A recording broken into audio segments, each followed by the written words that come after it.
ప్రజల ఆరోగ్యంతో హోటల్ యాజమాన్యాలు చెలగాటమాడుతూ ఉన్నాయి. పేరు మోసిన హోటళ్లలోనూ కనీస ప్రమాణాలు పాటించకపోవడం ఇప్పుడు హైదరాబాదీ ఫుడ్ లవర్స్ ను కలవరపెడుతోంది. తాజాగా మాదాపూర్ రామేశ్వరం కేఫ్ లో ప్రమాదకరమైన పదార్థాలను తయారీలో వాడి ప్రజలకు వడ్డిస్తున్నారని గుర్తించారు. ఫుడ్ సేఫ్టీ అధికారులు తనిఖీ చేయగా వందల కిలోల మినపప్పు, పాడై పురుగులు ఉన్న అలాగే వంటల్లో వాడుతున్నారని గుర్తించారు. పెరుగు, పాలు కాలం చెల్లిన పదార్థాలను ఉపయోగించి వండుతూ ఉన్నారు. అలాగే పరిమితికి మించి అడ్డగోలుగా రేట్లు వేస్తూ ఉన్నారు అధికారులు తెలిపారు. రామేశ్వరం హోటల్ పై వెంటనే చర్యలు తీసుకోవాలని భోజన ప్రియులు డిమాండ్ చేస్తున్నారు.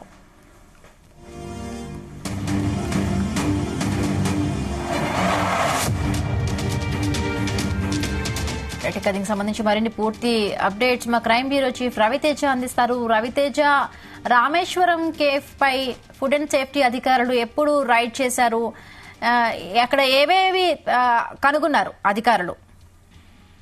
హైదరాబాద్ నగరంలో చాలా ప్రధాన రెస్టారెంట్లు, hotels, biryani points, tea cafes regular గా మెజర్మెంట్స్ ని ఉపయోగించకుండా ప్రజల ఆరోగ్యానికి హాని కలిగించే విధంగా వ్యవహరిస్తా ఉన్నారంటూ కూడా అక్కడ వెళ్లి టేస్ట్ చేసి అక్కడ ఫీడ్బ్యాక్ సరిగ్గా లేకపోతే ఇమీడియట్ గా ఆ విషయాన్ని ఫుడ్ సేఫ్టీ అధికారులకు కూడా ఆన్లైన్ ద్వారా ఈ కంప్లైంట్ రైజ్ చేయడం జరుగుతూ ఉంది. బాధితుల నుంచి కంప్లైంట్ వచ్చినటువంటి వెంటనే టీమ్స్ గా ఏర్పడినటువంటి ఫుడ్ సేఫ్టీ అధికారులు మాదాపూర్ లో ఉన్నటువంటి రామేశ్వరం కేఫ్, హైదరాబాద్ లో ఉన్నటువంటి అనేక హోటల్స్ పైన రైడ్స్ నిర్వహించి అక్కడ ఈ సేఫ్టీ మెజర్మెంట్స్ ని యూజ్ చేస్తా ఉన్నారా, క్వాంటిటీ క్వాలిటీతో కూడినటువంటి ప్రోడక్ట్స్ ని ఉపయోగిస్తా ఉన్నారా, ఎక్స్పైరీ ముగిసిన తర్వాత కూడా అవే మెటీరియల్ ని దీంట్లో యూజ్ చేస్తా ఉన్నారా, కిచెన్ నీట్ గా ఉందా లేదా అనే దానిపై కూడా అన్ని మెజర్మెంట్స్ ని పరిశీలిస్తున్నటువంటి అధికారులు అనేక వాస్తవాలని వెలుగులోకి తీసుకొస్తా ఉన్నారు. కుళ్ళిపోయినటువంటి చికెన్ ని రోజుల తరబడి ఫ్రిడ్జ్ లో పెట్టినటువంటి పదార్థాలని ఎక్కువగా ఉపయోగించి అనారోగ్యానికి గురి చేస్తా ఉన్నారు, ఆరోగ్యాన్ని హాని కలిగిస్తా ఉన్నారంటూ మాత్రం ఫుడ్ సేఫ్టీ అధికారుల రైడ్స్ లో ఇవన్నీ కూడా బయటపడింది. తాజాగా 2 రోజుల క్రితం మాదాపూర్ లో ఉన్నటువంటి రామేశ్వరం కేసు పైన ఫుడ్ సేఫ్టీ అధికారులు తనిఖీలు చేస్తూ దాంట్లో 100 కిలోల మినపప్పు పాడయి పురుగులున్నా కూడా అలాగే ఆ మినపప్పుని ఉపయోగించి దాన్ని కస్టమర్స్ కి అందజేస్తా ఉన్నారన్నట్టుగా కూడా ఒక అంశం వెలుగులోకి వచ్చింది. పెరుగు, పాలు కాలం చెందినటువంటి పదార్థాలను ఉపయోగించి ఈ రామేశ్వరం కేఫ్ యాజమాన్యం ఆ పెరుగు, పాలను కూడా ఉపయోగించి ఇది పబ్లిక్ కి అందజేస్తా ఉన్నారంటూ మాత్రం రెండవ అంశం గుర్తించింది.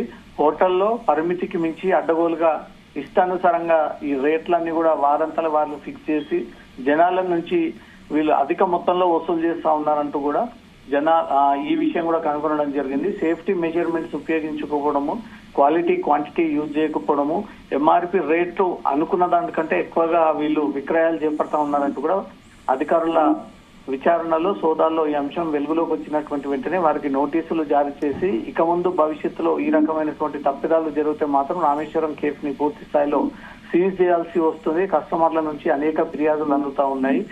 నా ప్రేక్షకులు, కస్టమర్ల ఫీడ్బ్యాక్ సరిగ్గా ఉన్నట్టయితేనే కేఫ్ ని సక్రమంగా నడుచుకోవాలి. వారు ఏదైనా నెగిటివ్ గా ఫిర్యాదు అందజేసి ఈ రకమైనటువంటి క్వాలిటీ లేనటువంటి ఫుడ్ ని కానీ, మెటీరియల్ ని కానీ, ఆ ఐటమ్స్ ని కానీ ఉపయోగిస్తే మాత్రం భవిష్యత్తులో సీరియస్ గా ఉంటుందనేది కూడా వారికి హెచ్చరించి నోటీసులు జారీ చేసి వారికి ఫైన్ విధిస్తూ ఫుడ్ సేఫ్టీ అధికారులు ఈ ఆదేశాలు కూడా జారీ చేయడం జరిగింది.